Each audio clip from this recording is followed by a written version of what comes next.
terkini ini nasihat seorang wakil presiden ya, Iya. semacam kritik tajam sebetulnya ya. Iya. Nah sampai hari ini kita melihat apa yang disampaikan beliau tuh rupanya tidak didengarkan. Nah, Iya. begini menurut antum, Bib? Iya, Profesor Amin ini bukan cuma sekedar ulama, dia adalah negarawan. Nah, dia melihat fenomena politik nasional yang telah keluar rel. Dan ini menjelang Pilpres ini, intensitas dari gejolak sosial yang terjadi di masyarakat ini makin meninggi. Oleh karena dan mengkhawatirkan, sehingga dia terpanggil untuk memberi himbauan keras kepada semua pihak yang berkepentingan untuk membuat Pilpres mendatang ini itu kredibel, yaitu orang-orang yang terlibat di dalam kontestasi Pilpres ini baik untuk mengundurkan diri atau cuti bersama. Nah sayangnya itu semua tidak dilakukan oleh semuanya. Bahkan misalnya seperti Menko Polhukam, Mahfud MD. Nah, seharusnya ketika dia melihat ada pelanggaran-pelanggaran yang mencolok mata, dia harus mengundurkan diri atau berkata kepada publik mengenai keadaan yang sesungguhnya. Tapi dia aneh lagi, Beb. Dia begitu lihat pelanggaran-pelanggaran, dia malah mau bikin wadah sendiri gitu loh, semacam Bawaslu. Ini kan yang menjadi aneh bin ajaib kan, karena dia ada kewenangan, dia akan membentuk tim sendiri untuk menangani masalah pelanggaran-pelanggaran tadi. Ini yang menjadi lucu juga nih. Mungkin dia mengcounter, mengcounter atau memberi warning kepada pemerintah bahwa kalau kamu nggak bisa bersikap netral terhadap Pilpres, maka saya akan menolak semua badan-badan penyelenggara pemilu yang resmi dari pemerintah. Saya akan menciptakan kontra, lembaga-lembaga yang kontra itu, karena kredibilitas penyelenggara pemilu ini sudah kritis, dalam tanda tanya besar gitu. Sehingga orang lagi kebingungan bagaimana ini menghadirkan Pilpres yang betul-betul fair. Jadi makin karut-marut nih. Iya. Dan aneh juga bahwa semua orang takut sama Jokowi. Tapi di pihak lain yang tadi saya bilang itu, kalau keadaannya chaos, Jokowi bisa mengeluarkan dekret negara dalam keadaan darurat, Pilpres dibatalin. Tapi ini orang sudah kehilangan common sense. Kemudian moral standingnya, pijakan moralnya sudah nggak ada. Sekarang ini yang berlaku sekarang inilah tipu-tipu, gimmick, kecurangan, culas. Semua yang buruk-buruk itu terjadi. Hanya untuk demi kepentingan dinasti. Nah, kalau memang Pilpres ini harus berjalan juga, ya upaya-upaya ikhtiar dari pihak paslon nomor 1 dan pihak paslon nomor 3 itu memang harus berjuang keras bagaimana supaya memitigasi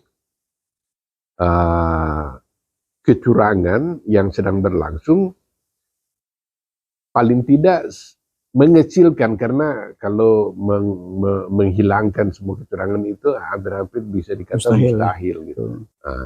Tapi dengan pengawasan yang ketat atau yang diusulkan oleh Mahfud untuk menciptakan lembaga penyelenggara pemilu yang lain, itu Dia bukan itu, Beb. Dia akan membuat wadah untuk pengawasan semacam Bawaslu.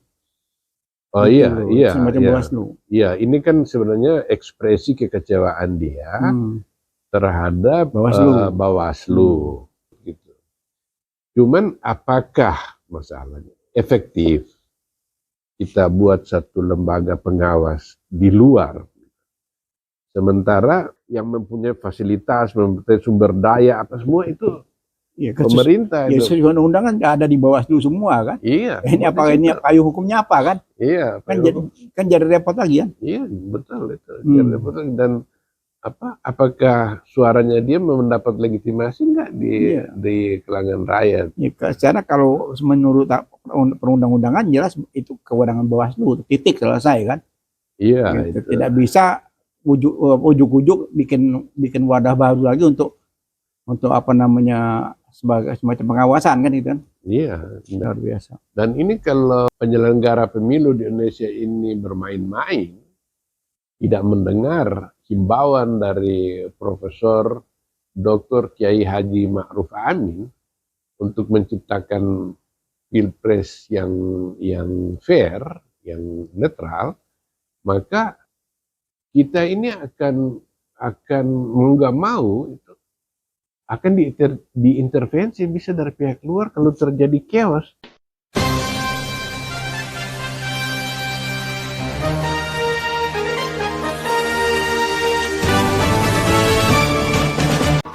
Jangan lupa ya di subscribe, like, komen, share, dan tekan tombol loncengnya. Bismillahirrahmanirrahim. Assalamualaikum warahmatullahi wabarakatuh. Waalaikumsalam warahmatullahi wabarakatuh. Bisik-bisik politik kenegaraan dengan Habib Semit Ahadar semakin tajam dan menghangat. Ya, ini terkini ini nasihat seorang wakil presiden ya, semacam kritik tajam sebetulnya ya. Nah sampai hari ini kita melihat apa yang disampaikan beliau tuh rupanya tidak didengarkan. Nah, begini menurut antum, Bib? Iya. Profesor Amin ini bukan cuma sekedar ulama, dia adalah negarawan, dia pernah duduk di DPR, dan sekarang dalam 4 tahun ini kan dia menjadi orang nomor 2 di Republik ini.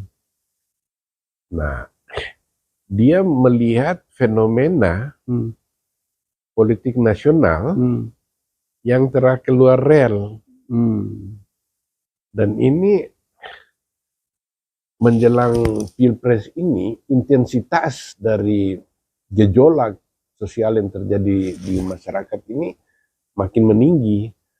Oleh karena dan mengkhawatirkan.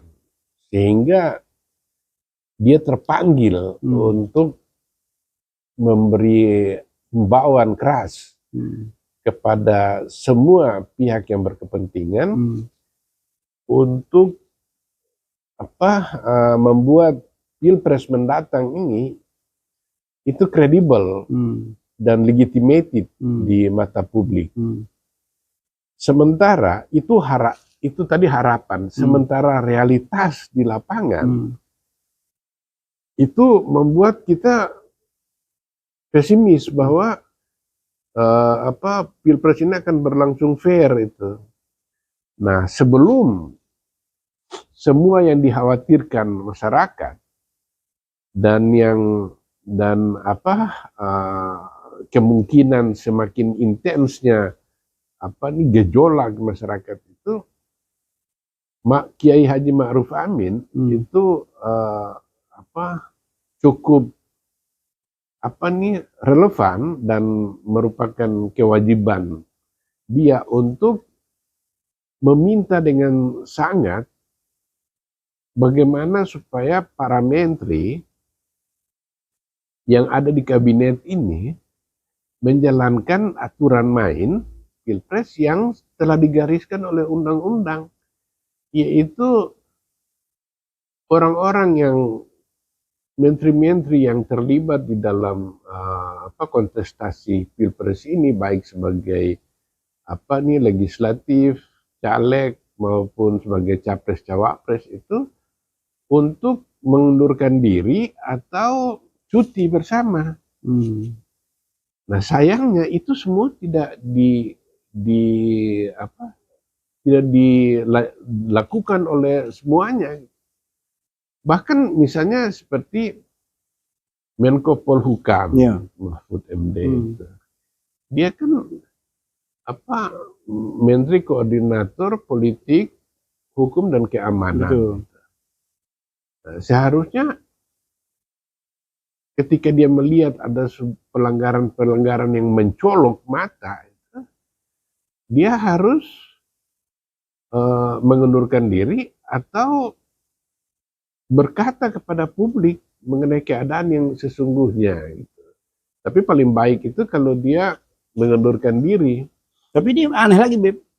Dia begitu lihat pelanggaran-pelanggaran, dia malah mau bikin wadah sendiri gitu loh, semacam Bawaslu. Ini kan yang menjadi aneh bin ajaib kan, karena dia ada kewenangan, dia akan membentuk tim sendiri untuk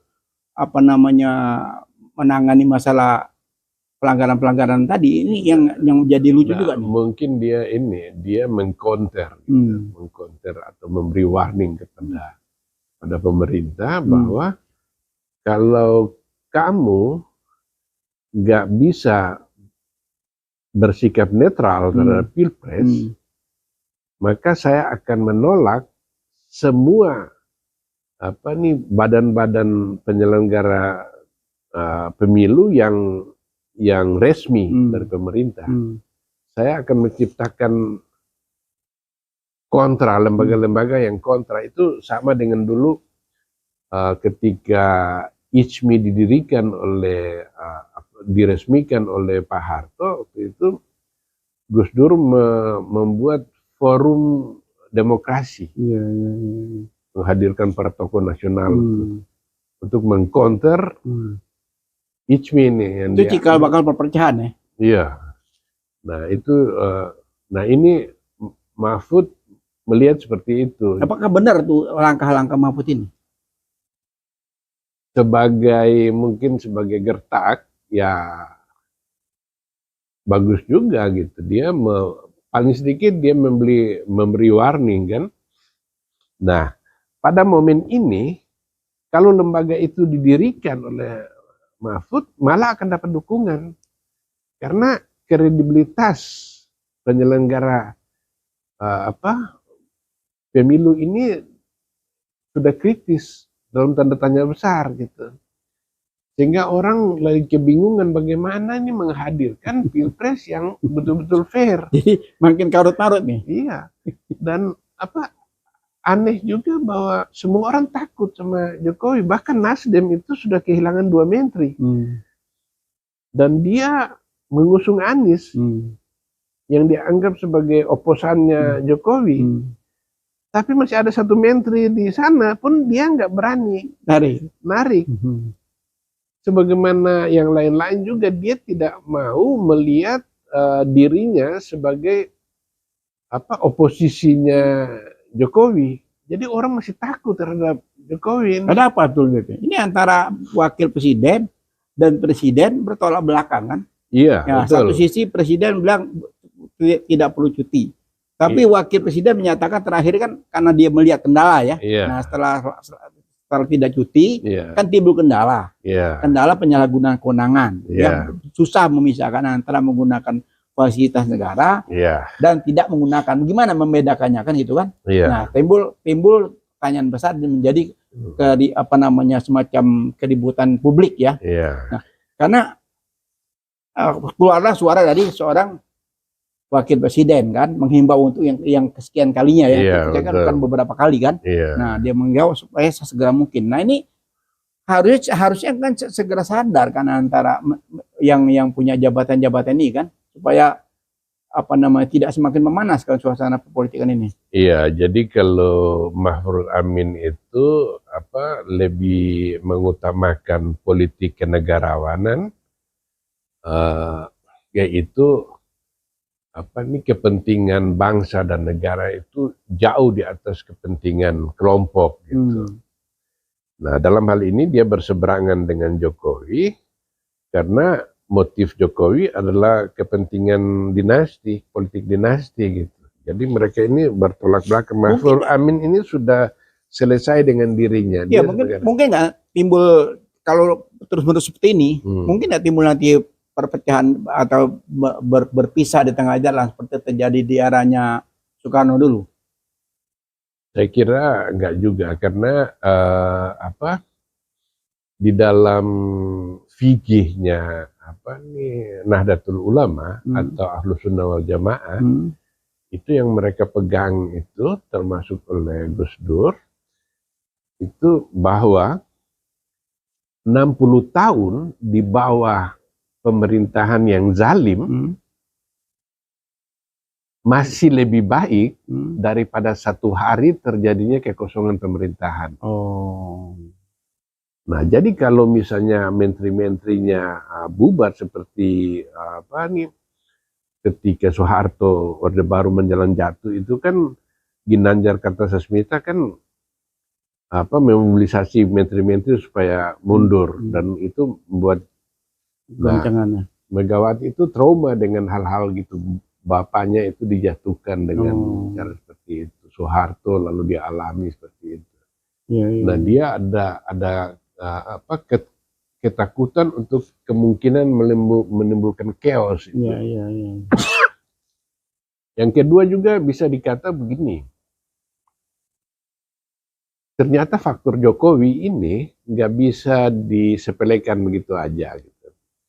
Bahwa PDI walaupun terlambat menyadari bahwa ternyata berseberangan dengan Jokowi itu merugikan dia. Dan tidak masalah ya? Iya, dan itu Ganjar Pranowo kan nyungsep di situ. Karena ketika PDI mengambil sikap keras terhadap Jokowi, itu orang pendukung Ganjar dari PDIP itu bermigrasi ke kubu Prabowo itu. Nah, ini kemudian menjadi peringatan kepada Megawati supaya kalau lu memang ingin pemerintahan ini terjaga sampai pemilu Pilpres dilaksanakan, maka hubungan dengan Jokowi itu perlu dijaga untuk menahan laju kemerosotan suara dari PDIP gitu. Yang kedua, bisa jadi sangat mungkin karena PDI punya 7 menteri di dalam pemerintahan. Mereka ini juga menjadi sumber daya. Mereka bisa bermain juga dalam menggunakan sumber daya birokrasi untuk kepentingan politik mereka juga gitu. Bisa seperti itu. Karena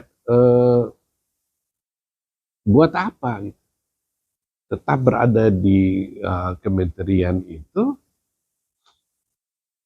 yang kemudian menimbulkan kebingungan di dalam masyarakat. Ini PDIP ini sebenarnya partai oposisi atau partai pemerintah, pendukung pemerintah gitu. Jadi ada hitung-hitungan mereka sendiri gitu. Jadi faktor dari itu Megawati tidak mau ditariknya menterinya keseluruhan meninggalkan pos-pos mereka itu juga. Yang ketiga itu juga disebabkan oleh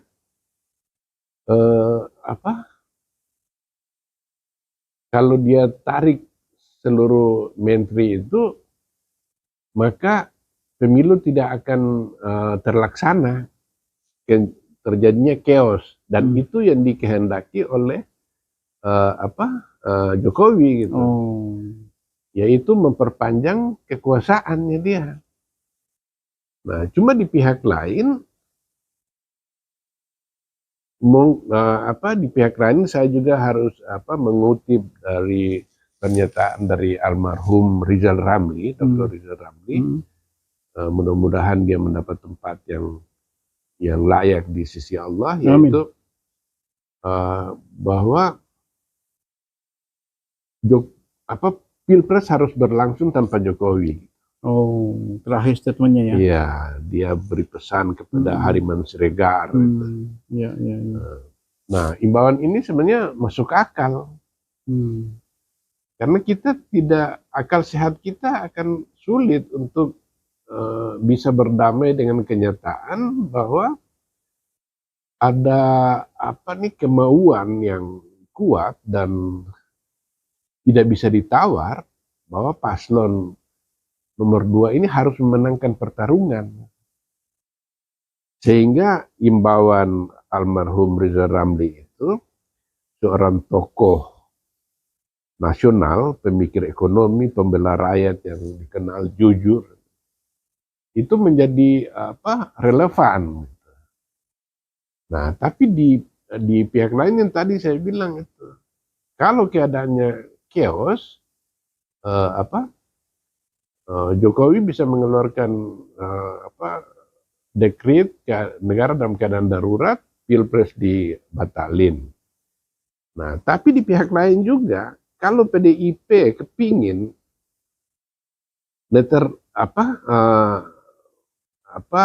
pemerintahan Jokowi ini hilang kekuasaannya, sementara dia tetap mengikuti pemilu, maka dia memberi legitimasi pada pemilu itu sendiri, karena dia ikut serta di dalam pemilu itu.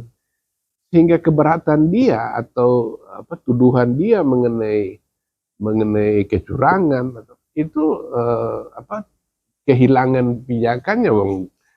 Kamu sendiri sudah ikut pilpres, kalah bro.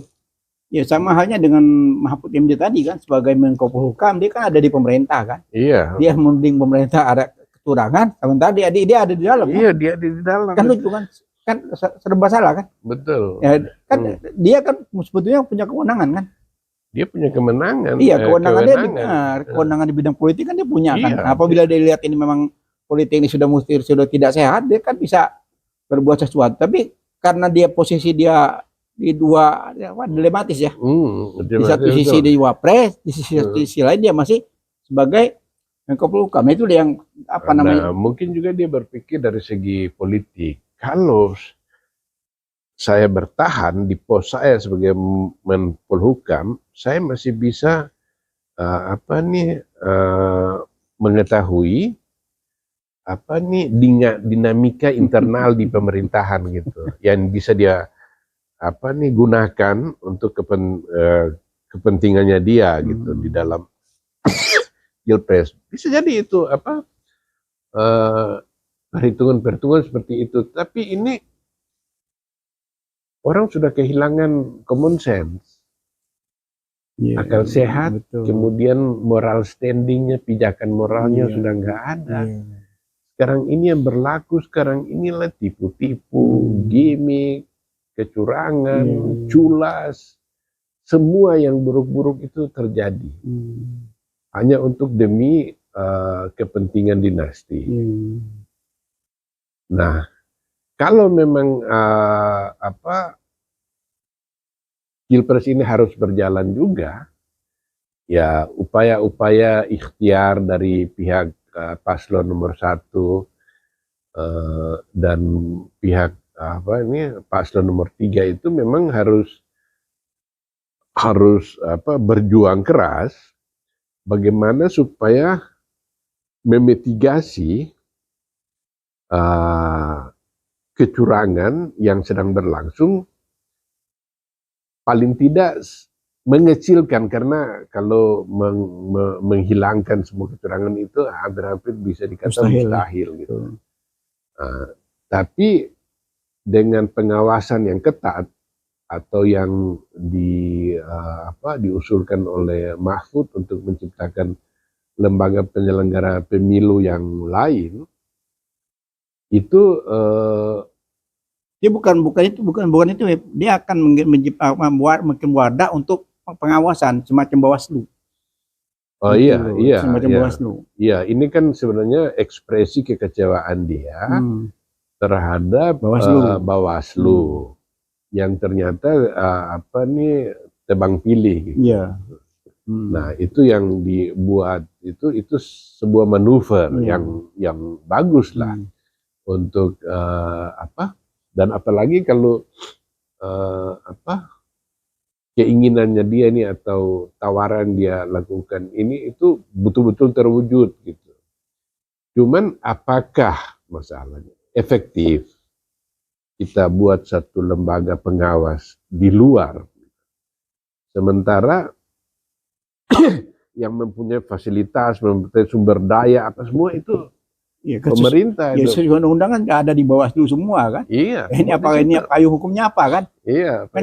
Kan jadi repot lagi kan? Iya, betul itu. Jadi repot lagi. Dan apakah suaranya dia mendapat legitimasi nggak di kalangan rakyat? Ya, karena kalau menurut perundang-undangan jelas itu kewenangan Bawaslu, titik selesai kan? Iya. Gitu. Tidak bisa ujuk-ujuk bikin wadah baru lagi untuk apa namanya sebagai semacam pengawasan kan itu kan? Iya, nanti kita mungkin akan sebenarnya mendengar Mahfud berubah pikiran, bisa jadi sama dengan Gus Dur dulu. Ketika dia buat forum demokrasi, aktivitas dia untuk diskusi seminar itu kan ditutup aksesnya itu. Iya. Tiba-tiba Gus Dur bilang, Tutut Soeharto adalah pemimpin masa depan. Itu sebenarnya upaya dia untuk berkompromi dengan pemerintah lah, supaya jangan trik politik, membatasi dia punya pergerakannya itu. Karena kiai-kiai itu marah sama Gus Dur gitu. Nah, ini Mahfud juga mungkin 1-2 hari ini bisa berkata yang lain juga. Iya, inilah repotnya. Kalau tadinya tuh ketua partai yang tersandra ya dengan masalah korupsi ya. Iya. Nah, sekarang ini antar kandidat ya yang saling menyandra kan. Iya. Kan gitu ya, Bib? Iya, betul. Saling menyandra, saling tuding menuding kan. Kan gitu kan? Iya, betul. Jadi di mana demokrasi ini kan kita kalau kembali ke negara demokrasi ya kan nomor 3 terbesar di dunia kan. Di mana demokrasinya ada gitu loh. Karut-marut seperti ini kan terbaca di seluruh dunia kan. Iya, betul. Dan kita mesti tahu bahwa menurut hasil survei Kompas tanggal 5 berarti kemarin itu yang akan menonton debat presiden nanti, debat capres itu akan ditonton oleh 75%. 75%. Iya. Publik Berarti Indonesia naik 25% daripada yang pertama ya. Nah, ini dan menurut survei-survei dan itu memang untuk Indonesia undecided voters itu masih cukup besar. Di negara-negara yang demokrasinya sudah mapan seperti di negara-negara Eropa atau Amerika Serikat, itu di mana ikatan emosional antara pemilih dengan partai itu kuat, biasanya itu semakin dekat dengan hari Pilpres itu undecided voters itu atau pemilih mengambang itu kecil. Mengecil, ini masih tetap besar ini. Ini masih cukup besar karena di sistem Indonesia parpol itu kecuali parpol ideologis yang seperti PDIP gitu. Itu mungkin yang betul-betul itu mungkin 16-15% gitu dia punya. Tapi yang lain partai-partai yang lain itu ikatan pendukung dia dengan partai itu lemah. Ikatan emosionalnya kurang. Sehingga di dalam realitasnya itu tidak seiring antara pilihan pemilih kepada partai dengan pemilihnya kepada capres. Jadi bisa aja dia ini anggota PDIP dan dia akan mendukung partai itu. Tapi dia bisa dalam Pilpres dia bisa mendukung Anies. Iya. Karena peranan caleg juga di sini ada ya. Iya. Peranan caleg, semua caleg kan. Jadi loyalitas pemilih kepada partai untuk negara-negara yang demokrasinya masalah partai itu belum mapan, itu agak longgar ikatannya pemilih dengan ini. Sehingga undecided ini masih cukup besar. Nah, inilah yang membuat debat capres besok ini itu penting dan strategis. Karena dalam debat yang pertama itu 28,9% itu belum menentukan pilihan. Oh, banyak ya. Nah, jumlah itu masih cukup untuk persaingan yang ketat. Sekarang ini, di mana pemerintah kepingin paslon nomor 2 satu putaran, itu secara rasional dan objektif itu hampir mustahil tercapai. Itu putaran kedua akan terjadi, gitu. Karena ketidakmampuan paslon nomor 2 yang diharapkan bisa menangkan pilpres itu dalam satu putaran itu hampir-hampir tidak mungkin terwujud. Iya, karena banyak beberapa kesalahan juga sih yang bikin dampak kan. Iya. Pendebat, kampanye bukan pada tempatnya kan gitu kan. Terus ada semacam statement-statement yang yang buruk ya dari pasangan nomor 2 ini kan semua kan terkuak kan. Betul. Terus terkesan emosional gitu kan. Nah, ini kan banyak. Ya intinya publik saat ini kan melek sekali ya. Sangat melek kan. Karena di era digital, di era HP sekarang ini setiap detik juga kita bisa mengikuti perkembangan. Dan ini mudah-mudahan hasil dari debat cawapres itu bisa menjadi pelajaran bagi para capres mendatang untuk jangan gunakan strategi tipu muslihat, strategi licik yang digunakan Gibran Rakabuming Raka pada waktu itu. Sudah dilarang katanya. Jadi ada keputusan dari KPU, singkatan-singkatan harus dijelaskan. Oh begitu. Tidak boleh hanya singkatan. Bagus kalau begitu. Harus dijelaskan. Ya kita juga berharap ya. Karena perdebatan kedua kemarin itu mutunya antum bilang gagal ya. Jadi yang untuk perdebatan kedua capres ini yang pertama sudah bermutu ya. Mungkin sekarang lebih bermutu lagi ya. Dan ini kita mesti antisipasi karena dalam debat capres pertama itu Anies itu meninggalkan pesaingnya dia luar biasa gitu. Dan ini nanti debat capres dengan tema politik luar negeri, kemudian masalah regional. Anies itu bisa dikata sebagai pakar ASEAN dan hubungan internasional Timur Tengah. Itu sebenarnya makanannya Anies. Sehingga ini jangan bermain-main itu presiden untuk tipu muslihat yang dipakai dalam debat-debat presiden. Nah, saya optimis gitu. Performa Anies atau dalam debat ini akan excellent karena ini memang bidangnya. Memang Anies itu kan pemimpin yang atau tokoh paripurna lah dia ini. Tapi ini memang kepakarannya dia di situ. Kecuali mungkin pertahanan di mana ini, tapi itu kan mudah dipelajari gitu. Ya kita berharap ketiga paslon ini kan muncul excellent ya. Dengan segala ide dan gagasannya ya. Itu sebagai capres yang sebagai paslon itu kan tampilkan saja apa kemampuan, jangan tunjukkan lagi emosional. Sebagai bangsa orang Timur ini kan bangsa yang yang sangat sejuk ya. Tidak perlu lagi menunjukkan emosi dalam perdebatan ya. Sehingga ya ini kan semacam pesta demokrasi yang disaksikan dunia kan. Itu kan mesti disadari kan. Gitu. Sehingga tiga paslon ini sudah harus tampil cantik ya, tampil menarik. Nah, tinggal masyarakat menilai nanti siapa yang terbaik gitu loh.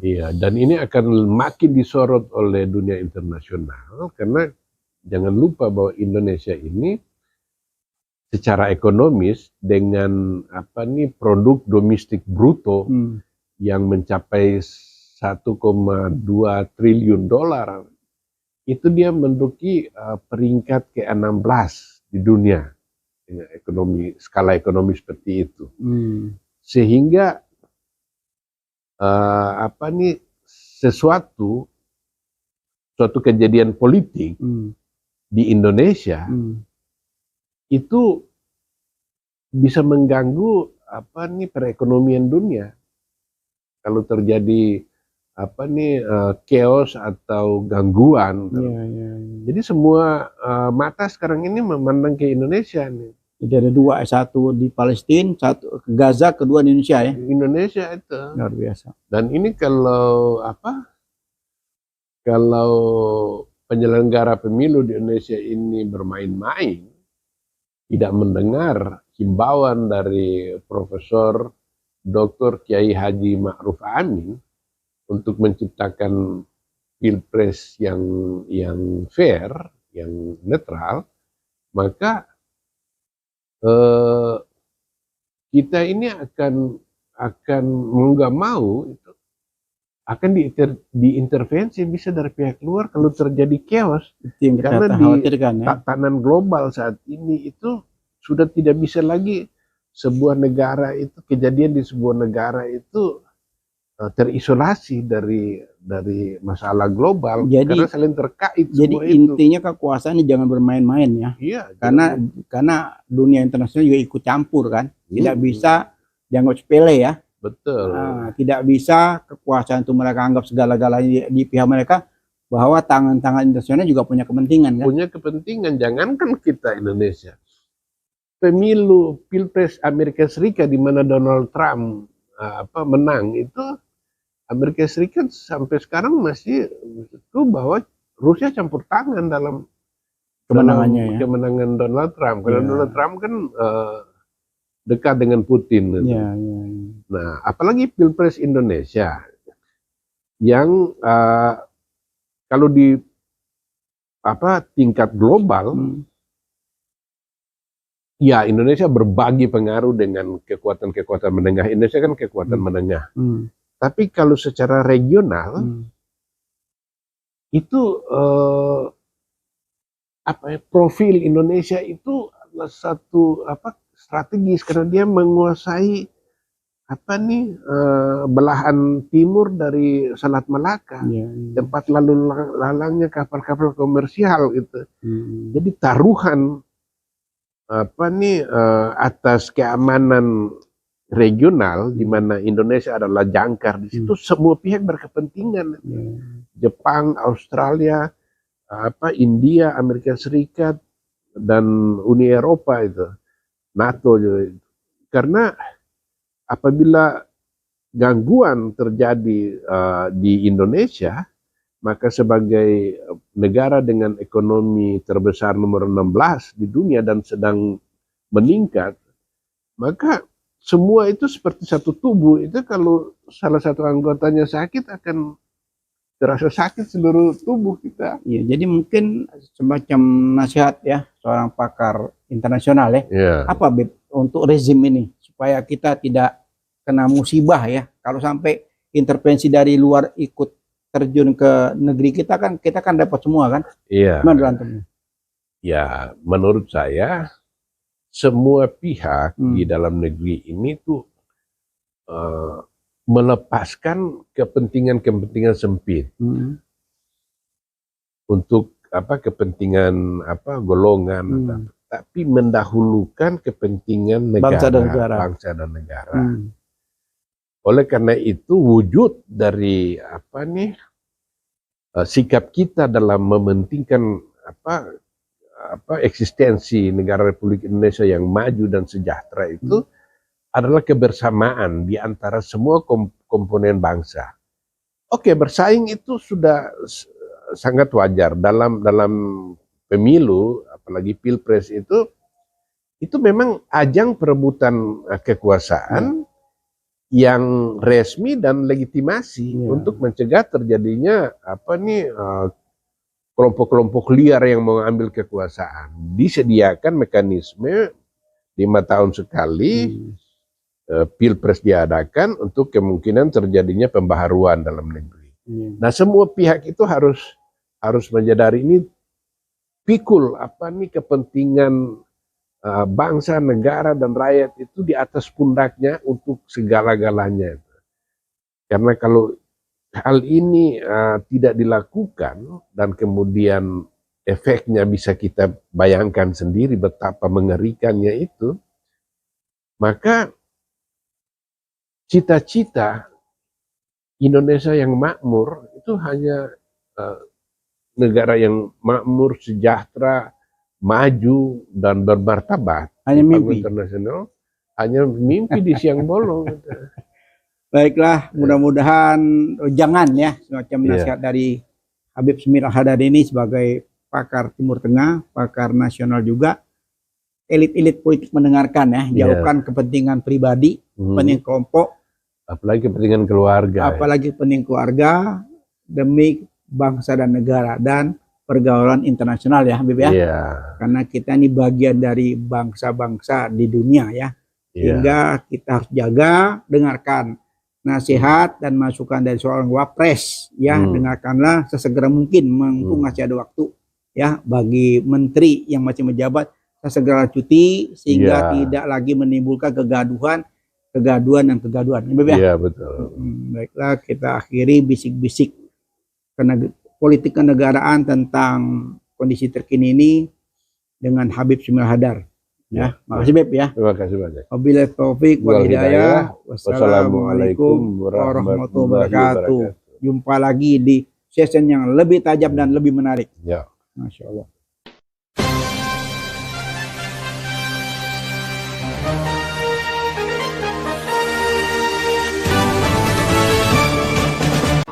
Jangan lupa ya di subscribe, like, comment, share, dan tekan tombol loncengnya.